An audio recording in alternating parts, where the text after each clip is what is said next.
मुख में राम बगल में छुरी वाली को जब हम चरितार्थ करते हैं, ये इसको हिपोक्रेसी कहते हैं, इसको पाखंड बोलते हैं। ये पाखंडी लोग हैं। चंदा चोरी इन्होंने किया, किसने किया? क्या कांग्रेस वालों ने किया? क्या विपक्ष ने किया? क्या पप्पू यादव ने किया? आप लोग चंदा देवे नहीं किए थे तो काहे चंदा चोरी का आरोप लगा रहे हैं? अरे ये कौन सा इलॉजिकल बात है भाई? किसी का पेटेंट थोड़ी है कि मेरे ही राम जी हैं और उसी के राम जी हैं। ये जगाने चले थे हिंदू को और पूरा हिंदुस्तान जग गया। इस सरकार के अंत की शुरुआत हो गई है। पप्पू यादव जो राम मंदिर में चोरी को लेकर के संसद भवन में प्रदर्शन करते हैं गेरुआ वस्त्र पहन करके, उसके बाद एक पेशी के दौरान उनके ऊपर हमला किया जाता है। जो अपराधी है उसको गिरफ्तार किया जाता है, उसके बाद तुरंत उन्हें बेल दे दिया जाता है। और अब अपराधी जहां अपने घर जाते हैं, अपने परिवार से मिलने जाते हैं, वहां भव्य तरीके से उनका स्वागत किया जाता है। हमारे साथ बातचीत करने के लिए शैली विनोद हैं, कांग्रेस के महिला नेत्री हैं। क्या कहिएगा? देखिए, ये देश में अब एक नया ट्रेंड हो गया है कि जो असली में अपमान कर रहा है हिंदू की भावनाओं को, उसको तो हम जो देश प्रेमी मान लिए हैं, और जो व्यक्ति ये उजागर करने की कोशिश कर रहा है कि भाई कौन जो है देश प्रेमी नहीं है, देशद्रोही है, उसको लोग जो है मतलब कबीरदास की उल्टी बानी एक बात बोलते हैं ना कि बरसे कंबल और भींगे पानी, वही वाली बात है ये। अब बताइए कि चंदा चोरी इन्होंने किया, किसने किया? क्या कांग्रेस वालों ने किया? क्या विपक्ष ने किया? क्या पप्पू यादव ने किया? आप लोग चंदा देवे नहीं किए थे तो काहे चंदा चोरी का आरोप लगा रहे हैं? एक बात हमको बताइए, एक हमको बात बताइए कि आपके घर के बगल में आप किसी घर को बच्चा को खाना नहीं खिलाए हैं, मान लीजिए हम कह रहे हैं, ये बात तो सही नहीं है। सब कोई चंदा देता है। राम का भक्त कोई अकेले, राम पर कोई किसी का पेटेंट थोड़ी है कि मेरे ही राम जी हैं और उसी के राम जी हैं। तो मैं कह रही हूँ कि अगर आपके घर में के बगल में कोई बच्चा रहता है, आपने उसको खाना नहीं दिया है, लेकिन बच्चा के साथ गलत होगा तो आप नहीं आवाज उठाइएगा? अरे ये कौन सा इलॉजिकल बात है भाई? मैंने चंदा नहीं दिया, मैं अपने बारे में बोल रही हूँ। मैं राम मंदिर भी नहीं गई हूँ, फिर भी एक जागरूक नागरिक के तौर पे मेरा ये सवाल पूछना नहीं बनता है कि आप जो चंदा है कैसे आप लोग चुरा सकते हैं, और वो चंदा कहाँ जा रहा है, किसकी अकाउंटेबिलिटी है, ये कहाँ जा रहा है ये पैसा, और किस मद में खर्च हो रहा है, किसके पास जा रहा है ये पैसा, ये जानने का हक है एज ए जागरूक नागरिक। आप जानने की इच्छा जाहिर कर रहे हैं, आप सवाल कर रहे हैं, आपके ऊपर ही पप्पू यादव की तरह हमला होगा? देखिए, हमला से कोई नहीं डरता है, हमला होते रहा है, जेल भरते रहा है, लेकिन आवाज उठाने वाले लोग आवाज उठाते हैं। और जैसा कि देखिए जंतर मंतर पर नेहा बोरा जो है आवाज उठाई, तो उन्होंने कहा ना कि ये जो छात्रों का ये जो आंदोलन है, छात्रों की गूंज जो राहुल गांधी जी भी कर रहे हैं और सारे स्टूडेंट मोबिलाइज कर रहे हैं, इस सरकार के अंत की शुरुआत हो गई है। लोग जागरूक हो गए हैं।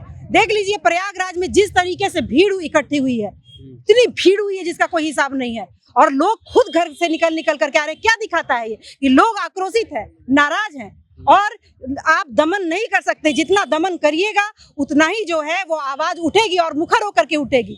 देख लीजिए कि किस तरीके से इनसे जो सवाल पूछा जाता है उसका जवाब क्यों नहीं देते हैं। ये सवाल इनसे पूछा जा रहा है कि पैलेट गन कौन चलवाया स्टूडेंट्स पे, ये सवाल है ना।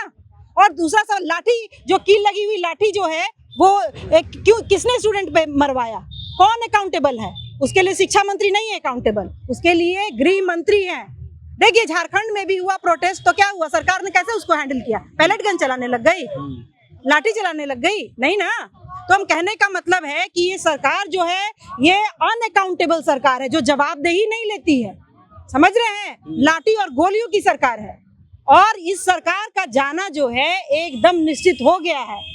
एक तरफ सरकार है जो राष्ट्रभक्ति देशभक्ति की बात करती है, और दूसरी तरफ अपराधियों को ही माला पहना करके भव्य तरीके से स्वागत किया जाता है। उसको बोलते हैं मुख में राम बगल में छुरी। मुख में राम बगल में छुरी वाली को जब हम चरितार्थ करते हैं, ये इसको हिपोक्रेसी कहते हैं, इसको पाखंड बोलते हैं। ये पाखंडी लोग हैं।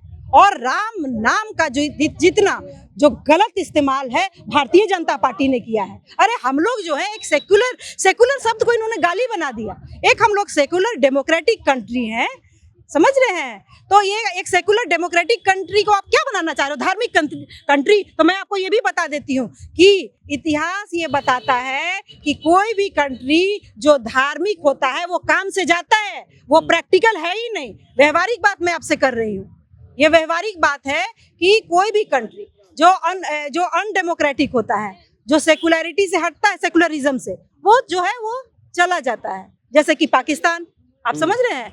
तो हमको पाकिस्तान नहीं बनना है, हिंदू पाकिस्तान नहीं बनना, और ये लोग हिंदू पाकिस्तान बनाने के चक्कर में है। हमें नहीं बनना है, हमें हिंदू पाकिस्तान, और नहीं बन के रहेंगे। भारत का जो डेमोक्रेसी का इतिहास पुराना है और मजबूत है, समझ गए? तो हम लोग जो है हिंदू पाकिस्तान नहीं बनेंगे किसी भी हालत में।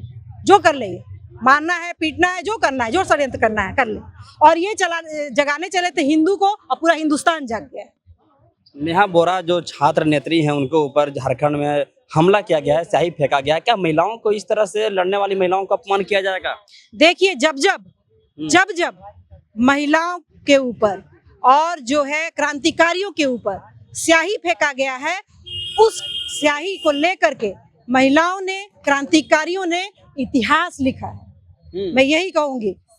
सावित्रीबाई फुले से जोड़ा जा रहा है कि सावित्रीबाई फुले जब महिलाओं को शिक्षित करने के लिए, जागरूक करने के लिए जब वो आगे बढ़ी थी, तो उनके ऊपर भी इसी तरह से कीचड़ फेंके जाते थे, अपमान किया जाता बिल्कुल था। बिल्कुल बिल्कुल। देखिए, जब सावित्रीबाई फुले, और ये बहुत बड़ी बात है, जब उनके सामने उदाहरण भी नहीं था, हमारे सामने और आपके सामने तो बहुत उदाहरण है, तो जब वो सावित्रीबाई फुले जब निकलती थी तो गोबर फेंक दिया जाता था।